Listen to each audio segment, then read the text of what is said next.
السلام عليكم يا جماعه، ان شاء الله تكونوا بخير. النهارده رجعت لكم بفيديو تاني عن الابراج، وهو الابراج باختصار. والنهارده هنتكلم عن برج الجوزاء. ولكن قبل ما ابدا تاكدوا انتوا عاملين لايك وسبسكرايب على قناتي وفعلين جرس. وخلينا نبدا. اول حاجه عاوزه اقولها ان برج الجوزاء برج هوائي، برج مميز جدا علشان صعب تلاقي كل الجوزاء زي بعض، وصعب تلاقي حد زي الجوزاء اصلا. الحاجه دي مش دايما بتكون ايجابيه، احيانا بتكون سلبيه. بس خلينا نبدا بالايجابيات. اول حاجه برج الجوزاء ممكن نقول في بعض الاحيان بيكون مظلوم. ليه؟ عشان الفكره العامه ان هو غير وفي، وان هو انسان متقلب جدا، وهو صح كده احيانا.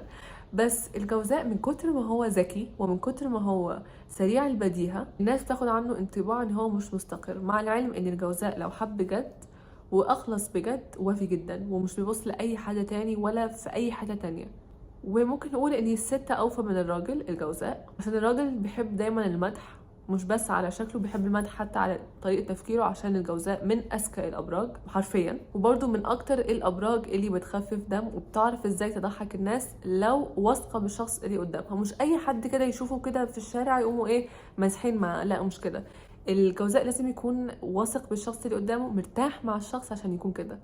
والحاجة المميزة في الجوزاء برضو ان هو عنده كده زي لايرز كتير، طبقات كتير في شخصيته. يعني عارفين زي لما بتلعبوا لعبة وتكونوا مثلا تخلصوا اول ليفل، بعدين ليفل تاني وتالت ورابع، الجوزاء كده كل ما تتعرف عليه كل ما هتلاقي ان في حاجة جديدة بتكتشفها عنه، مش زي ما هو بيبان للناس ابدا اول ما تقابله خالص. يعني الطريقة اللي هو بيقابل فيها الناس عكس اللي جواه، حتى ممكن نقول لدرجة ان تكون عكس. دايما مثلا بيوري الناس ان هو انسان اجتماعي ولذيذ ومش عارفه ايه.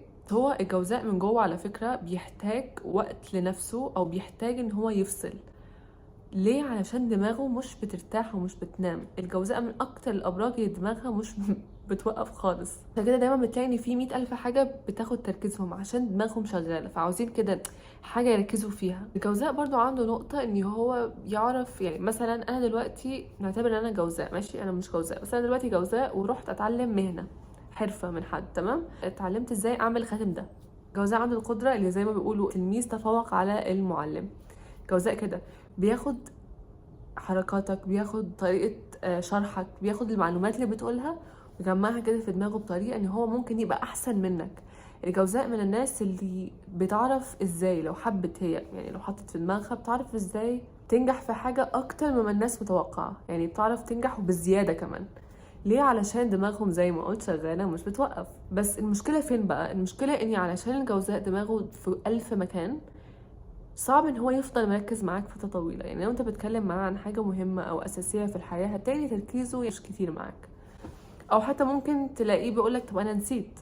مشكلة الجوزاء ان هو بينسى كتير جدا جدا جدا. انا قلت كده عن الحمل، بس لا، الجوزاء اكتر بكتير، عشان الجوزاء في دماغه 1000 مليون حاجة. في الحب الجوزاء عاوز حد مش بس يعجبه كشكل، اوكي الشكل مهم جدا عن الجوزاء، عشان على فكرة الناس اللي مش عارفة، الجوزاء من اجمل الابراج. يعني ايه؟ يعني الثور الميزان والجوزاء عندهم اجمل ناس حرفيا، مش عشان ده رأيي ولا حاجة، لا هو علميا كده، يعني في علم الفلك. عشان هتلاقي ان الجوزاء مش بيبان عليه عمره، اول حاجة يعني دايما بيبان اصغر من عمره. تاني حاجة هتلاقي ان هو مش كلهم، بس جزء كتير منهم رشيقين، عشان هم بيفكروا كتير، بيحرقوا كتير.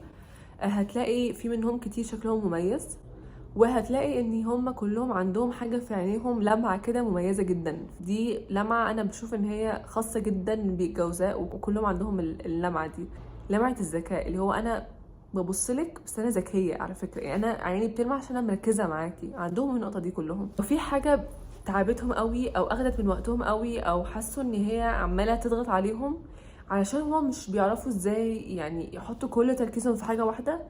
بيقولوا لنفسهم انا بدل ما احط كل تركيزي في الحته دي، خلاص افصل احسن. فبيفصلوا من الشخص، مش عدم محبه للشخص، بس عشان هما ما عندهمش الطاقه ان هما يستحملوا كتير.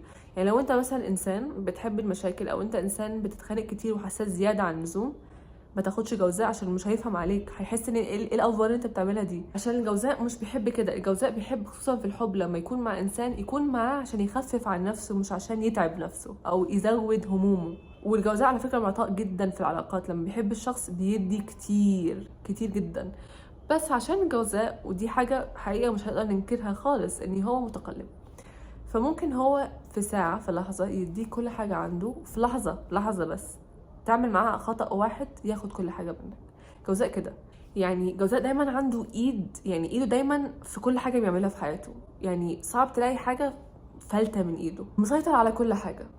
بس لما انسان بياخد عاطفته وبيعرف ازاي، عشان الجوزاء بحس ان هو لازم يحب حد واحد بس في حياته، يعني الجوزاء هو قلبه بيدق لحد، لو انت اخدت قلبه هيديك كل حاجه، لو انت مش الشخص ده مش هتاخد منه اكتر مما هو عاوز يديك. بقى حريص، حتى لو ما بيكون كريم بيبقى حريص معاك، بس الشخص اللي هو بيحبه بجد ودايما بيبقى شخص واحد بس، دايما بيدي كل حاجه عنده.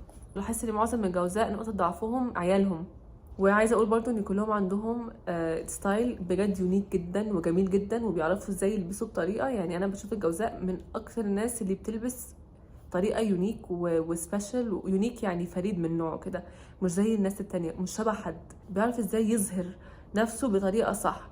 بس لو لقيت جوزاء مش كده اعرف ان هو ما لقاش نفسه لسه، عشان الجوزاء لما بيلاقي نفسه بجد من اشطر واذكى الابراج اللي ممكن تكون موجوده. وعشان تبسطه افهم ان تقلباته المزاجيه مش شخصيه، مش حاجه بتخصك انت، دي حاجه تخصه هو.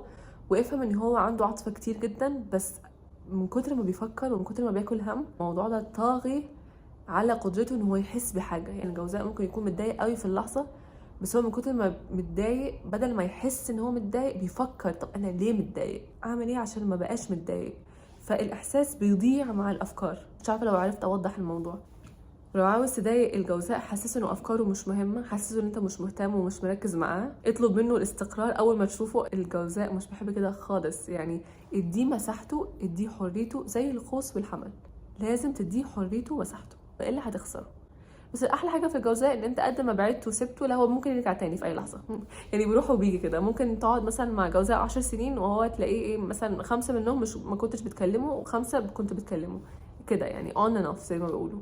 فده كان برج الجوزاء باختصار. انتوا قولوا لي رايكم ايه في الفيديو ده، هل في حاجه انتوا عاوزين تضيفوها على الكلام اللي قلته، هل في صفه عن الجوزاء حابين تشاركوها معايا، اكتبوا تحت في التعليقات. هسيبكم هنا البلاي ليست اللي عملته عن برج الجوزاء، واتمنى الفيديو يكون عجبكم، وزي ما في كل فيديو ان شاء الله اشوفكم على خير. مع السلامه.